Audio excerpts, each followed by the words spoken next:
When you think about the many crimes that happen in the world, it can seem somewhat dreadful and alarming about just how cruel our world really can be. I mean, just look at this page created by the FBI themselves in 2022, which details the time it takes for a crime of differing calibers to occur, with some of the worst crimes that can happen to someone happening in just mere minutes, with a good portion of these crimes ending with justice never truly being served, alongside any discussion surrounding these cases dissipating for the following years after.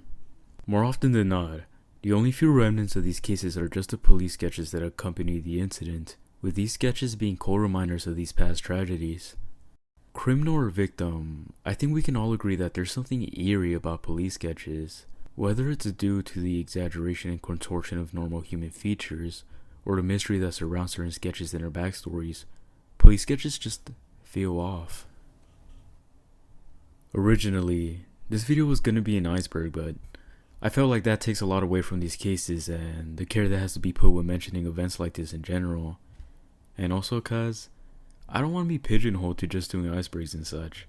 So I thought to myself, hey, how about instead of making an iceberg that glosses over what happened in these cases, how about I pick some of the more obscure and disturbing entries that were originally going to be in the lower parts of that iceberg and just make a whole video about it. Cause I'm gonna be honest with y'all, at this point, I just skip till the very end in most iceberg videos that I watch, and no, it's not cause my dopamine is fried from watching countless hours of Family Guy shorts, but the lower parts is just where most of the juicy shit is at, so yeah.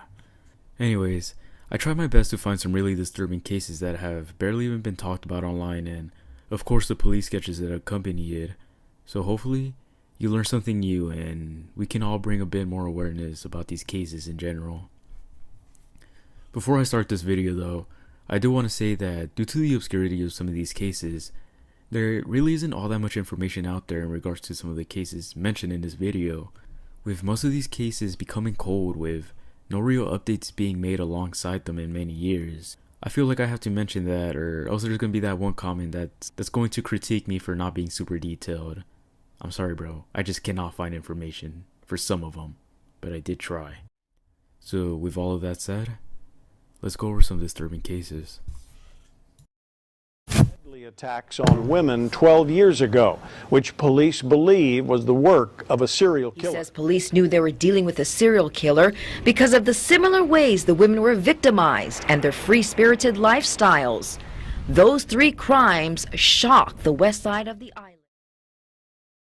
Between April and August of 2000, a looming threat will be brewing to wreak mass panic throughout the whole island of Kauai, Hawaii, with this threat being that of one of the only few serial killers documented in Hawaii's history, but also the one with the most amount of mystery surrounding him. With police believing that all the crimes I'll mention for this entry were all caused by the same individual throughout it, which I'll explain here in a bit.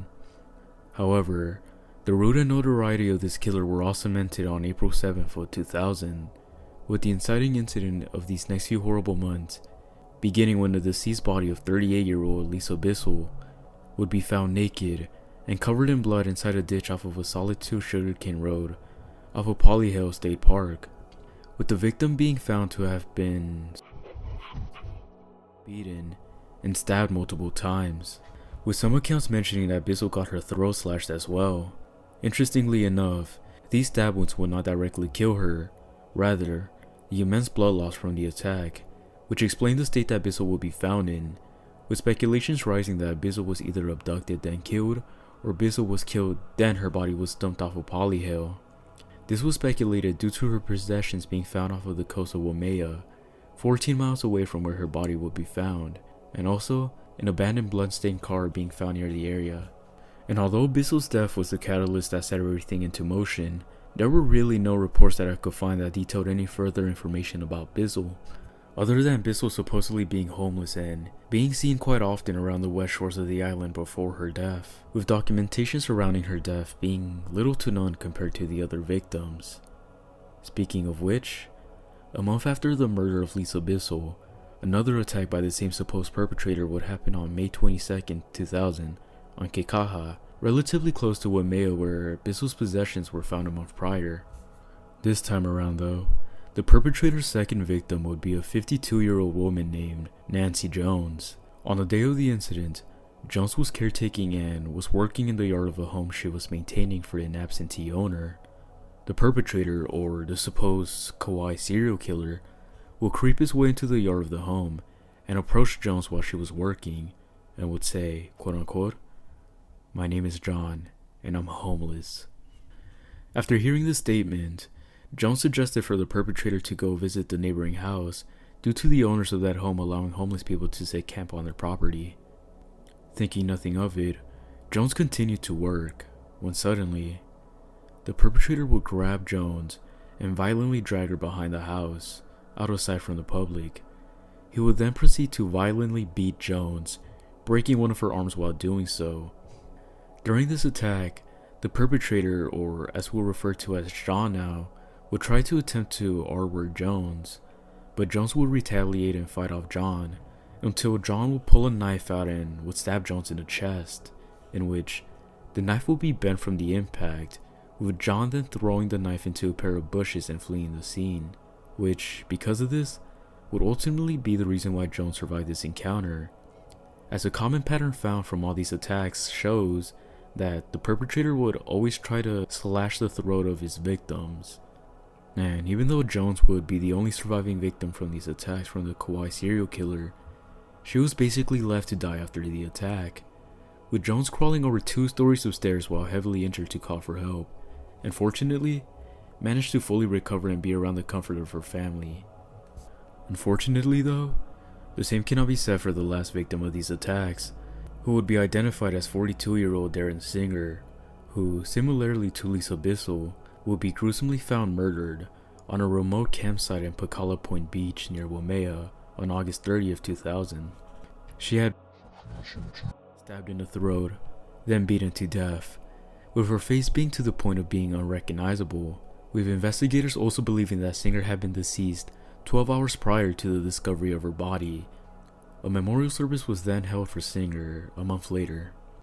Because of all of these attacks, efforts were made to try to identify the killer, such as restaurants setting up monetary prizes for any information that could be given, alongside the creation of a sketch and the discovery of DNA that could have been from the perpetrator, with Kauai police trying to deduct and find a suspect from details of the crime, and also trying to find what type of target the Kauai serial killer would go for, with all of these victims being middle-aged Caucasian women with similar height and weight, with the murder weapon for all these crimes being a knife, and all happening in the west coast of Kauai, all relatively done in the same area, with the goal probably being sexual gratification for the perpetrator when it came to his victims. I do want to break off from this and just give further perspective about this case. If you didn't know, the Kauai Islands in Hawaii are relatively safe, with crimes already being a somewhat rare occurrence over there, so all these killings just brought a huge uproar in the island, especially to the women around the area, which then leads us to the creation of the police sketch for this case of the supposed perpetrator.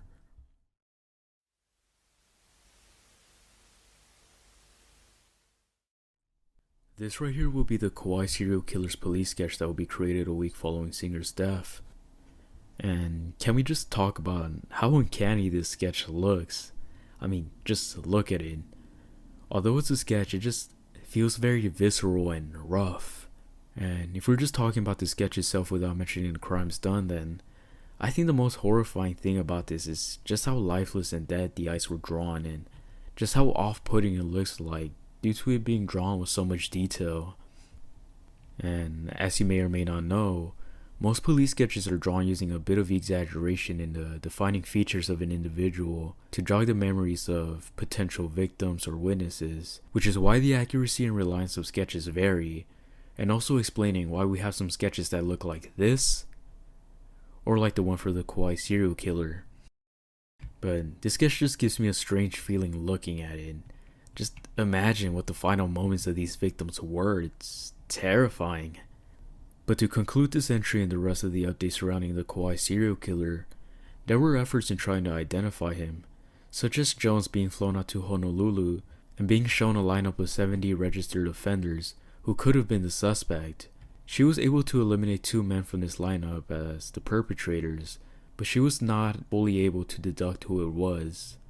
Even with this happening, a prime suspect would arise from this, and That would be a convicted offender by the name of Roy Wilson, who was convicted of R-wording someone nearly 2 decades back from when the Kauai killings were happening. With Wilson moving to Hawaii in 2000 after receiving parole, he would then break it after arriving in Kauai, which led to a lot of suspicion coming up on him due to this. This suspect, however, was dismissed due to his DNA going against DNA found from the perpetrator. Till this day, the case has become cold, with no updates ever arising after these events, other than brief mentions in online blogs and being on the American television show America's Most Wanted, in the episode titled Trouble in Paradise. But that happened nearly 2 decades back, with the perpetrator never being caught, with some people believing and speculating that the Kauai serial killer still roams within Kauai or has moved into the mainland. This case is pretty dark, and all we really have to show for it is just one unnerving police sketch that is now forever synonymous with it.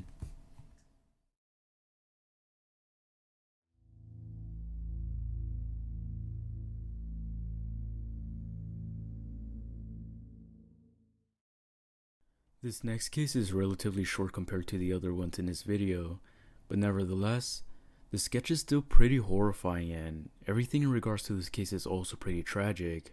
But to give context about the case, on January 29, 1988, in Albuquerque, New Mexico, 2 sisters, Spring Miller and April Miller, will go for a walk around their neighborhood.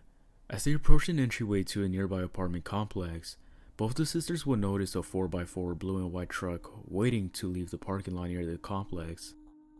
The sisters then stood by and awaited for the truck to pass by, but the driver of this truck will motion for the sisters to pass first, and as the sisters were stepping in front of the vehicle to cross the road, the driver would eerily grin and then immediately accelerate the vehicle, with the driver hitting Spring Miller first as the front and back right tires drove over her head, with April Miller being next and getting her legs run over.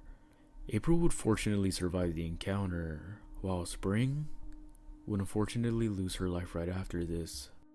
People from a nearby church will witness this atrocity happen and immediately rush to help, and due to the amount of eyewitnesses at the scene, a police sketch based off the culprit will be made with what little witnesses were able to see out the window, with this sketch being one of the most off-putting and unnerving sketches that I have ever seen. I mean, just take a look.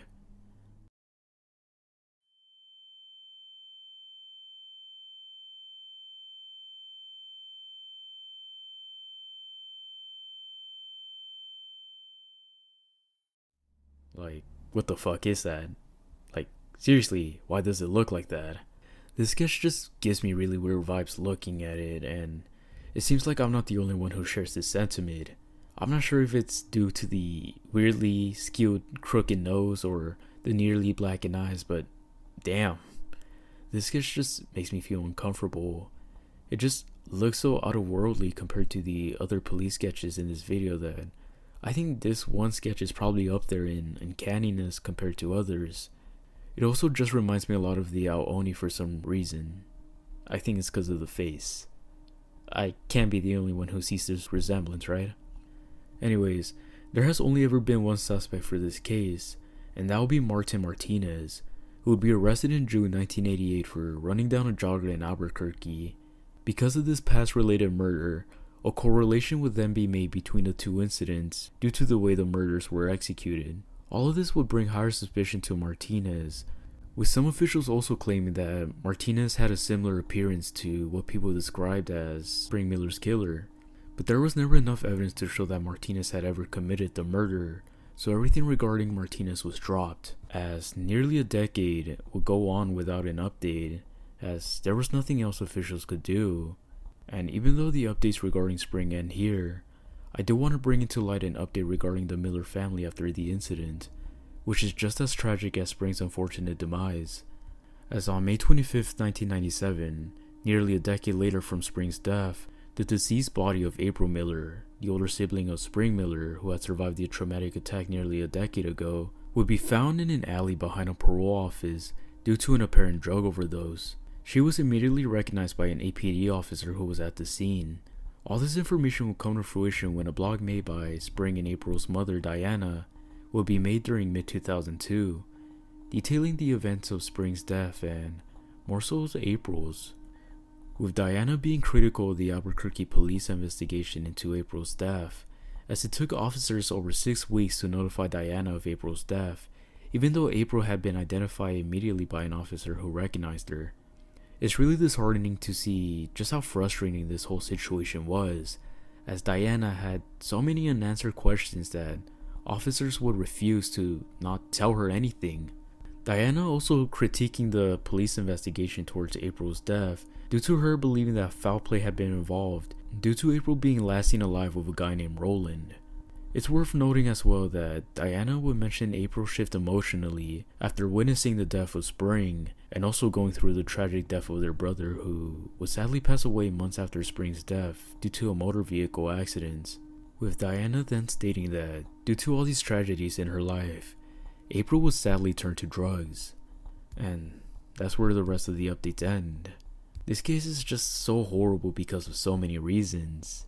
One of them being that justice was never served for Spring or April, and just how much tragedy the mother of these sisters had to go through. She lost all of her kids in the span of a decade, with justice seeming to have never been served when it came to any of their deaths. This case is just really tragic and so obscure already that it just makes all of this even more disturbing, with the only semblance of justice ever being served being if someone can identify this individual. But unfortunately, it seems like that will never be the case. I just hope for the best for Diana and hope she found solace throughout the decades in some way. Students at 2 Kansas campuses are on edge after learning a serial rapist may be on the loose. Police believe the same man is responsible for 13 rapes that occurred over the past 8 years. So we have finally reached the final entry of this video, with this next case that we'll be going over probably being one of the most vile things I've read, alongside being just really mysterious, and this case spanning across nearly 2 decades and still being a cause of concern till this day. I do want to say this though, and that's that this entry is somewhat unscripted. I do have parts that I want to go over and stuff, but this case is just really weird to go over because there's not that much information that has thoroughly detailed this case in full. But as the title shows for this entry, we're going to be talking about the Manhattan Lawrence rape cases, or also known as the Kansas College Rapist. And keeping up with the theme of the video, this one is also a very obscure case, which is pretty surprising to say the least, knowing that there has been over a dozen victims who have been affected by this perpetrator, to the point where officials near the area have prompted for students who go to nearby schools near the Manhattan or Lawrence area to be wary and very careful due to the many sexual attacks that have happened over the span of 2 decades. But I can give the general rundown of what happened with possibly a bit more information given compared to an article you can find online about it, hopefully. Anywho, these trace of attacks would all begin on the fall of 2000, more specifically in October of that same year, when a decade-long string of SA attacks would begin, with the first 4 years of the perpetrator's attacks being based out of Manhattan, Kansas, and then being spread to the neighboring town of Lawrence, with the first incident of these crimes happening on October 1st, 2000 at 3 in the morning, with the perpetrator attempting to R-word a student from Kansas State University, but failed to do so after a struggle. This is one of the only few times that the perpetrator failed to do so. And even though the perpetrator would fail this first time around, most of his attacks would start having a pattern of how the crimes were committed, with victims stating that the perpetrator would carry out these assaults in a cold, calm, and calculated manner.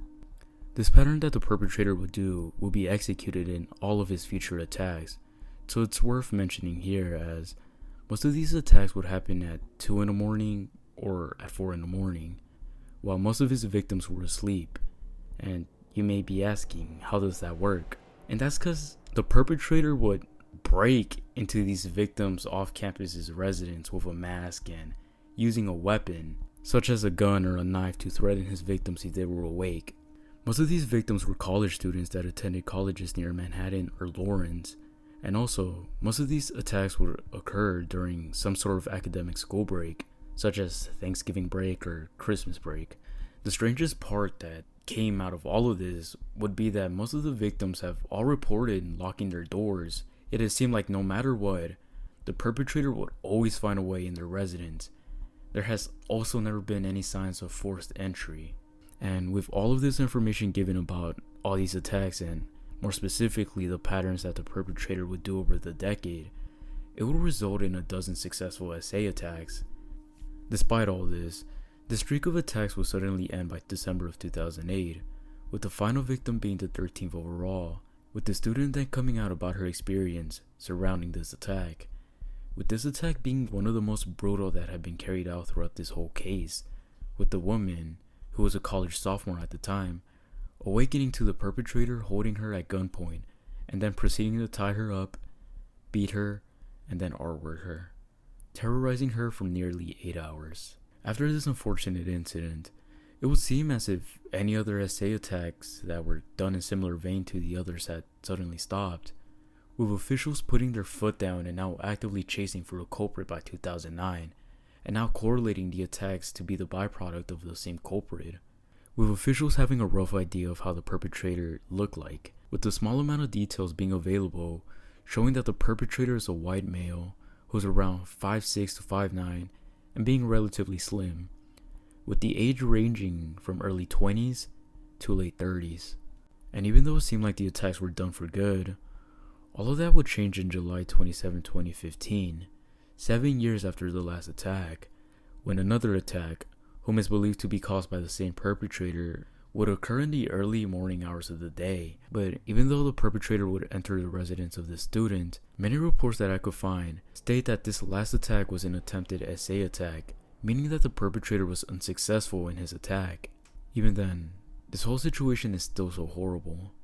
This attack would ultimately seem like the last though, as there were no longer any SA attacks that followed a similar pattern to that of the perpetrator after this 2015 attack, with the final update in characteristics from the perpetrator being done after this 2015 attack, as by that time around, the perpetrator would have supposedly been between his early 30s or early 40s, still being described as a white male, around 5'10", and getting chunkier.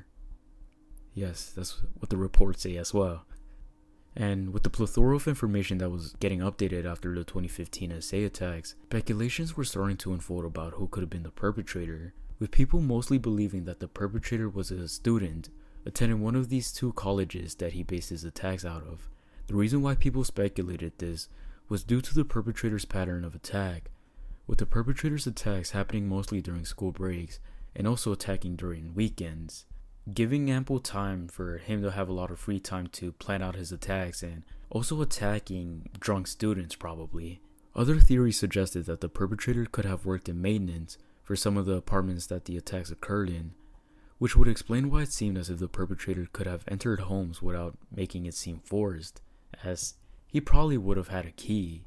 Those are some of the bigger theories that were put out in regards to trying to figure out the strange patterns that the perpetrator would do and also his identity, but unfortunately, nothing has ever come out of any of this, other than two sketches that were created for this case, one being relatively early on and one being somewhat recent.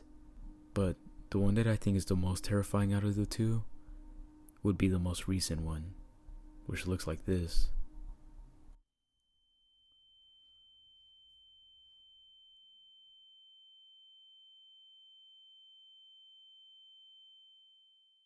The sketch was created in 2017, and 2 years after the last attack, with this sketch showing how the perpetrator would have looked like by the time the SA attacks would have started. This is the most recent sketch of the perpetrator and probably the most accurate out of the two.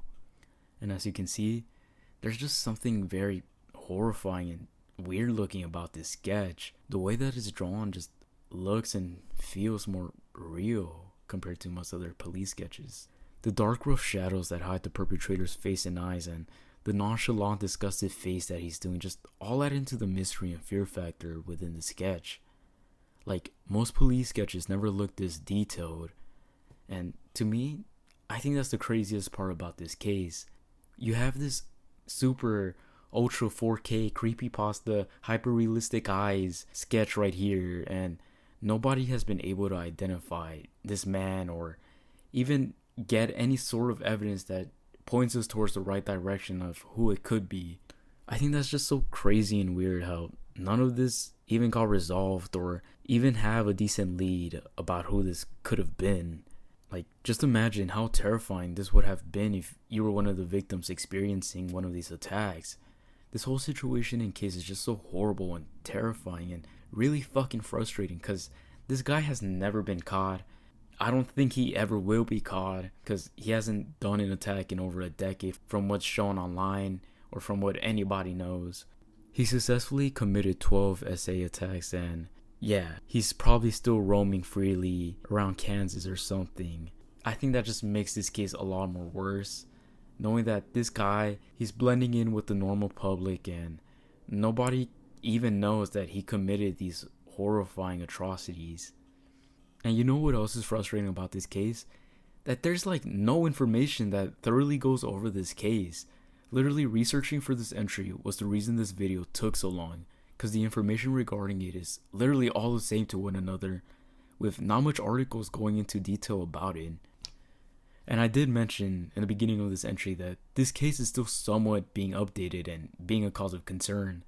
And that's because as of 2022 and early 2023, this case is still ongoing, with officials from Manhattan warning for student safety during these academic breaks and to make sure to be extremely cautious. And as much as I hate ending this entry like this is essentially where this case has been left off. Just one message from officials telling people to be careful. With fear spattered to women all around the area forever now, with answers left unanswered, and no justice ever being served to any of the victims or to the public.